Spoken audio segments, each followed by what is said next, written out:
Hey, good morning, Facebook viewers. Right now we are on Everglades Boulevard. This is in Collier County. This roadway right here has been busy all morning with a lot of different fire crews and officials monitoring the different hotspots. And I'll show you one right now. You see what we're looking at here? You've got these trees and these branches completely burning and smoldering this morning, and even a power line that has come down, all as a result of this fire. You see the smoke that is continuing to rise here in the area. And if we go over this way in the distance, you might be able to make it out. That home is right there, not too far, just a couple hundred feet away from where the flames are continuing to burn. So that's problem one. Not only that, but problem two is the fact that the embers will float up in the air and make their way to other sides of the streets. So what you're seeing is this fire continuing to make itself present in different parts of the area. We now know 1,300 acres have been burnt here in Collier County, and you've got homes that aren't far in the distance from different places. So what's happening now is 10 fire crews as of 7 o'clock this morning have all decided to make their way out here, and they'll be here pretty soon from Estero, from San Carlos Park, and even from North Florida. This is all as a result of the Florida Forestry Department requesting additional services to help take out this expansive, massive fire that has now taken out more than 1,300 acres and one home. Be safe out there the remainder of the day, guys, especially if you're living in Collier County. People are starting to come on and talk. Oh, we've got some questions here? Yep, they're getting ready to come on. We're now at 112. Okay.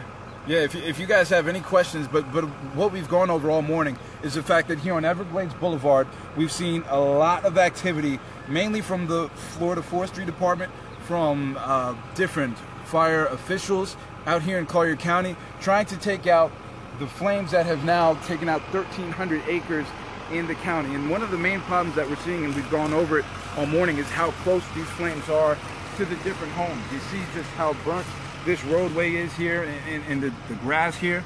And if you look here, this is a power line. You're starting to see power lines that are really close to these homes.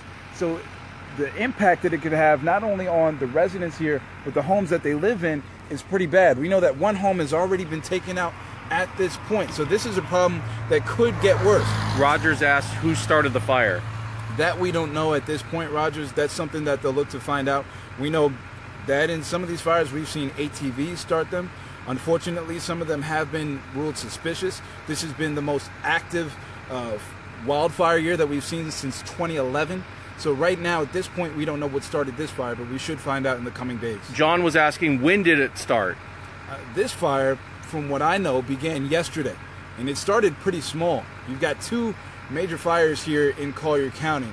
The other fire is 60% contained at this point. So we expect that fire should be wrapping up today. This one, only 10% contained, and it's taken out 1,300 acres at this point.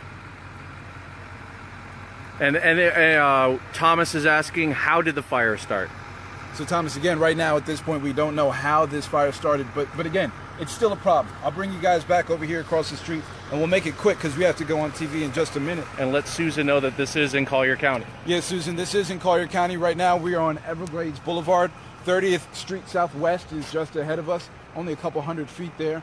And what we're seeing, Susan, and for you all who are asking questions, are problems like this, these spot fires that continue to arise, and you see the smoldering smoke that is still there in the area, and these power lines. This is a power line completely knocked out by this fire. So it's not done.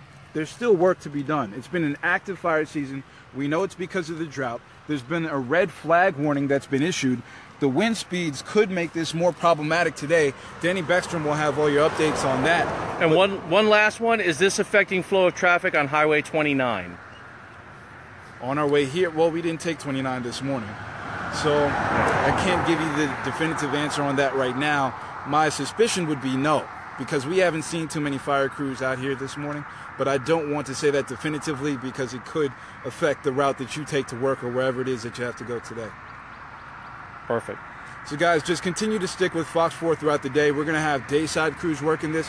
Adam Pisker will be out here for sure. Carl should be out here as well. But those guys will have continuing answers for you, as this is still a problem here this morning.